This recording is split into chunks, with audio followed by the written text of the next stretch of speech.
പുതിയൊരു പ്രൊജക്റ്റിലേക്ക് എല്ലാവർക്കും സ്വാഗതം. അപ്പോൾ കുറച്ച് പേർ എനിക്ക് മെസ്സേജ് അയച്ചിട്ടുണ്ടായിരുന്നു ഈ ഒരു LM3886 stereo power amplifier board കയ്യിലുണ്ടോ എന്ന് ചോദിച്ച്. അപ്പോൾ ഞാനതിൻ്റെ ഓൺലൈൻ അവൈലബിലിറ്റി അറിയാൻ വേണ്ടി ജസ്റ്റ് ഒന്ന് ഗൂഗിൾ ചെയ്ത് നോക്കി. അപ്പോൾ ആമസോണിൽ മാത്രമേ ഐറ്റം ഉള്ളൂ. ഏകദേശം അതിനൊരു 3000 രൂപയ്ക്ക് അടുത്ത് റേറ്റ് ഇതിനകത്ത് MRP പറയുന്നുണ്ട്.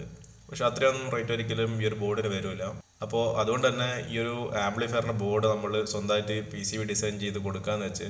അപ്പോൾ നമുക്ക് ഒരു ആംപ്ലിഫയർ ഡിസൈൻ ചെയ്യാൻ വേണ്ടി ഇതിൻ്റെ ഒരു ഡാറ്റാ ഷീറ്റ്, ഈ ഒരു LM3886 ഡാറ്റാ ഷീറ്റ് നമുക്ക് ആവശ്യമുണ്ട്. അത് ജസ്റ്റ് ഗൂഗിൾ കയറി ഡൗൺലോഡ് ചെയ്താൽ മതി. അപ്പോൾ ഈ ഒരു IC ടെക്സസ് ഇൻസ്ട്രുമെൻറ്റിൻ്റെ ആണ്. ഏകദേശം ഒരു 68 വാട്ട്സ് ഔട്ട്പുട്ട് കിട്ടും. ഒരു 4 ohms എന്നാണ് ഡാറ്റാ ഷീറ്റ് പ്രകാരം ഇവർ പറയുന്നത്. 28 വോൾട്ട് സിമിട്രി കൊടുത്തു കഴിഞ്ഞാൽ മതി. അതുപോലെ തന്നെ 8 ohms 38 വാട്ട്സ് കിട്ടുന്നുണ്ട് സെയിം വോൾട്ടേജിലാണെങ്കിൽ. അതേസമയം 50 വാട്ട്സ് 8 ohms കിട്ടാൻ വേണ്ടി 35 വോൾട്ട് നമുക്ക് കൊടുത്താൽ കിട്ടും. പക്ഷേ അത് കുറേ കൂടി പീക്ക് വോൾട്ടേജ് ആണ്. കാരണം അത്രയും വോൾട്ടേജ് കൊടുത്തു കഴിഞ്ഞാൽ ഓവറായിട്ട് ഹീറ്റ് ആവും നമ്മുടെ ഒരു IC. അപ്പോൾ സേഫായിട്ട് ഈ ഒരു ആംപ്ലിഫയർ വർക്ക് ചെയ്യാൻ അത്രയും വോൾട്ടേജ് കൊടുക്കാതിരിക്കുക എന്നുള്ളതാണ് നമുക്ക് ചെയ്യാൻ പറ്റുന്ന ഒരു കാര്യം. കൂടെ ഇതിനകത്ത് built in over current over voltage protection ഉണ്ട് ICയെ പ്രൊട്ടക്ട് ചെയ്യാൻ വേണ്ടിയിട്ട്. അപ്പോൾ നമുക്ക് ഈ ഒരു ആംപ്ലിഫയറിൻ്റെ PCB ഡിസൈൻ ചെയ്യാം. ഇതാണ് നമ്മുടെ സർക്യൂട്ട് ഡയഗ്രാം. ഇതിനകത്ത് നമ്മൾ എക്സ്ട്രാ ആഡ് ചെയ്തിട്ടുള്ളത് ഒരു സ്പീക്കർ പ്രൊട്ടക്ഷനും കൂടെ ഒരു ബ്രിഡ്ജ് റെക്ടിഫയർ ഫിൽട്ടർ സെക്ഷനും കൂടിയാണ്. അപ്പോൾ എല്ലാം കൂടി ഒരു PCBക്കകത്ത് വരും. ജസ്റ്റ് നമുക്ക് AC ഇന്നും ഓഡിയോ ഇന്നും കൊടുത്താൽ മാത്രം മതി. ഇതിനകത്ത് ബാക്കിയെല്ലാം വർക്ക് ചെയ്തോളും. അപ്പോൾ ഞാൻ ഈ ഒരു PCB ഡിസൈൻ ചെയ്യാൻ വേണ്ടി ഉപയോഗിച്ചത് ECD എന്ന് പറയുന്ന ഓപ്പൺ സോഴ്സ് ക്ലൗഡ് ബേസ് ചെയ്തിട്ടുള്ളൊരു സോഫ്റ്റ്വെയർ ആണ്. വളരെ എളുപ്പത്തിൽ ആർക്കും PCB ഡിസൈനിങ് പഠിക്കാൻ പറ്റുന്ന ഒരു സോഫ്റ്റ്വെയർ ആണിത്. അപ്പോൾ ഇതുപയോഗിച്ച് സ്കൈമാറ്റിക് ക്യാപ്ചറും PCB ഡിസൈനിങ്ങും എങ്ങനെ ചെയ്യുന്നതെന്ന് ഞാനൊരു വേറൊരു വീഡിയോ ഒരു സെക്ഷനായിട്ടും ചെയ്യുന്നുണ്ട്. ആ ഒരു വീഡിയോസ് ഒന്നും മിസ് ചെയ്യാതിരിക്കാൻ വേണ്ടി നിങ്ങളൊരു ചാനൽ ഇപ്പം തന്നെ സബ്സ്ക്രൈബ് ചെയ്യുക. കൂടെ ലൈക്ക് ചെയ്ത് ഇലക്ട്രോണിക്സ് പഠിക്കുന്ന ആൾക്കാർക്ക് വേണ്ടി ഈ ഒരു ചാനൽ ഷെയർ ചെയ്ത് കൊടുക്കുക. പ്ലസ് നിങ്ങൾ ആ ബെല്ലൈക്കൺ കൂടി പ്രസ് ചെയ്യുക. അപ്പോൾ ഞങ്ങൾ ചെയ്യുന്ന എല്ലാ വീഡിയോസും നിങ്ങൾക്ക് നോട്ടിഫിക്കേഷനായിട്ട് മെസ്സേജ് വരുന്നതാണ്. ഈ ഒരു ആംപ്ലിഫയറിൻ്റെ പ്രിൻറ്റ് ചെയ്ത PCB ആണിത്. FR4 നമ്മൾ പ്രിൻറ്റ് ചെയ്തിട്ടുള്ളത്. അതുകൊണ്ട് തന്നെ അത്യാവശ്യം നല്ല ക്വാളിറ്റി ഉള്ളൊരു ബോർഡാണിത്.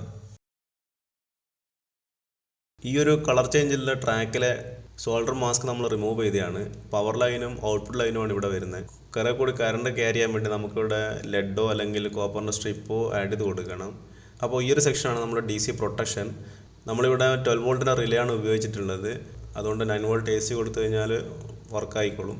ഈ ഒരു PCB ചെയ്യുന്ന സമയത്ത് എനിക്കൊരു അബദ്ധം പറ്റിയെന്ന് പറഞ്ഞാൽ ഈ ഒരു R7ഉം R4ഉം കഴിഞ്ഞിട്ട് ഓരോ ലോ വാല്യൂ കപ്പാസിറ്റർ ഉണ്ടായിരുന്നു.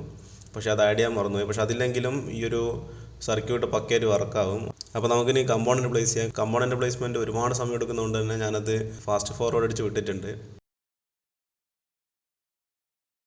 ഫുള്ളി അസംബിൾഡ് PCB ആണിത്. അടിപൊളിയായിട്ട് വളരെ ചെറിയ സൈസിൽ ഒരു ഹെവി പവർ ആംപ്ലിഫയർ ആണ് നമ്മൾ ചെയ്തിട്ടുള്ളത്, ഒരു കുഞ്ഞു സൈസിനകത്ത്. അപ്പോൾ നമുക്കിനി ജസ്റ്റ് ഇത് ടെസ്റ്റ് ചെയ്യാം. അതിനുവേണ്ടി നമ്മൾ ഒരു 5 ആംപിയർ 24 വോൾട്ട് ഡ്യുവൽ സപ്ലൈ ഉള്ള ഒരു ട്രാൻസ്ഫോമറാണ് ഉപയോഗിക്കുന്നത്. കൂടെ ഒരു 12 വോൾട്ട് 1 ആംപിയർ ഉണ്ട്. അത് നമ്മുടെ DC പ്രൊട്ടക്ഷൻ്റെ സപ്ലൈ ആയിട്ട് നമുക്ക് ഉപയോഗിക്കാം. അപ്പോൾ ഞാനിതിനകത്ത് ഓഡിയോ കൊടുക്കാൻ വേണ്ടി ചെറിയൊരു സെറ്റപ്പ് ഉണ്ടാക്കിയിട്ടുണ്ട്. ഇതിനകത്ത് നമുക്ക് ഓക്സോ അല്ലെങ്കിൽ RC കേബിളോ യൂസ് ചെയ്തിട്ട് ഓഡിയോ ഇൻപുട്ട് കൊടുക്കാം. ആൻഡ് നമ്മളിത് ടെസ്റ്റ് ചെയ്യാൻ വേണ്ടി സോണി എക്സ്പ്ലോർഡിൻ്റെ 60 വാട്ടിൻ്റെ കോയാക്സിൽ സ്പീക്കറാണ് ഉപയോഗിക്കുന്നത്. അപ്പോൾ ഇതാണ് നമ്മുടെ ഓവറോൾ ടെസ്റ്റ് സെറ്റപ്പ്. നമ്മുടെ 24 വോൾട്ട് AC വരുന്നത് ഇവിടത്തേക്കാണ്. നമ്മൾ സ്പീക്കറിൻ്റെ ഔട്ട്പുട്ട് കൊടുത്തിട്ടുണ്ട്. കൂടെ നമ്മൾ അതിൻ്റെ കൂടെ ഒരു റിബൺ വയർ ആഡ് ചെയ്തിട്ടുണ്ട്. ഇത് നമ്മുടെ സ്കോപ്പിലേക്ക് വേവ് കാണാൻ വേണ്ടി സ്കോപ്പിലേക്ക് പാരൽ ചെയ്ത് കൊടുത്തതാണ്. നമ്മളിവിടെ ഉപയോഗിക്കുന്നത് പൈക്കോസ്കോപ്പ് എന്ന് പറയുന്നൊരു ഡിവൈസാണ്. ഈ ഒരു സെറ്റപ്പ് ഉപയോഗിച്ച് നമുക്ക് നമ്മുടെ സ്മാർട്ട് ഫോണിനെ ഒരു ഡിജിറ്റൽ സ്കോപ്പായിട്ട് ഉപയോഗിക്കാൻ പറ്റും. 200 kHz ബാൻഡ് വിഡ്ത്തും കിട്ടും. അപ്പോൾ ഇതിൻ്റെ കൂടുതൽ ഡീറ്റെയിൽസ് ഞാൻ വേറൊരു വീഡിയോയിൽ ചെയ്യാം.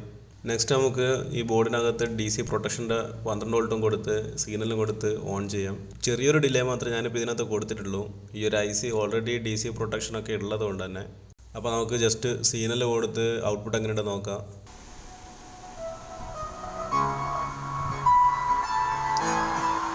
ഈ ഒരു ആംപ്ലിഫയറിൻ്റെ കറക്റ്റ് പെർഫോമൻസ് നിങ്ങൾക്ക് അറിയണമെങ്കിൽ ജസ്റ്റ് ഒന്ന് നിങ്ങൾ ഹെഡ്സെറ്റ് വെച്ച് കേട്ട് നോക്കുക. അപ്പോൾ അറിയാൻ പറ്റും ബേസിൻ്റെയും ട്രിബിളിൻ്റെയും ക്വാളിറ്റി. നമ്മളിവിടെ BT ബോർഡൊന്നും ഉപയോഗിച്ചില്ല, പക്ഷേ BT ബോർഡ് ഇല്ലാതെയും അടിപൊളിയായിട്ട് നല്ല ബേസും ട്രിബിളും കിട്ടുന്നുണ്ട്. അതിൻ്റെ ഫുൾ വോളിയത്തിൽ പോലും ഡിസ്റ്റർബൻസോ പതർച്ചയോ അങ്ങനത്തെ പ്രശ്നങ്ങളൊന്നും ഈ ഒരു ICക്കില്ല.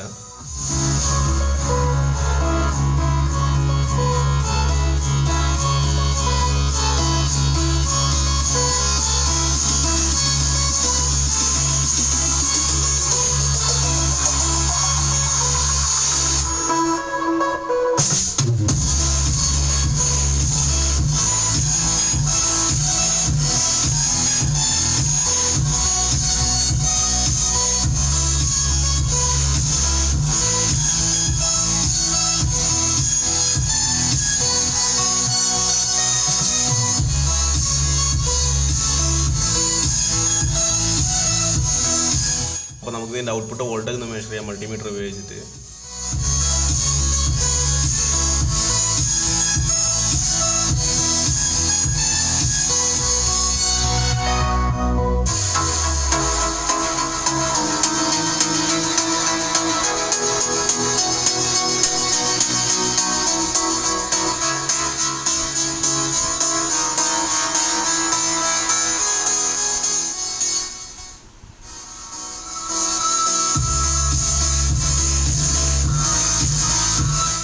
ഫുൾ വോളിയത്തിൽ ഏകദേശം ഒരു 14.9 15 വോൾട്ട് ഔട്ട്പുട്ട് നമുക്ക് കിട്ടുന്നുണ്ട്.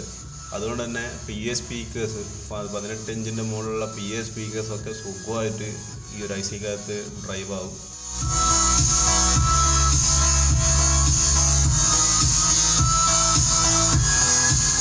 എന്നാൽ ഫുൾ വോളിയത്തിൽ വെച്ച് കഴിഞ്ഞാലും ഒരുപാടൊന്നും ഹീറ്റ് ആവുന്നില്ല.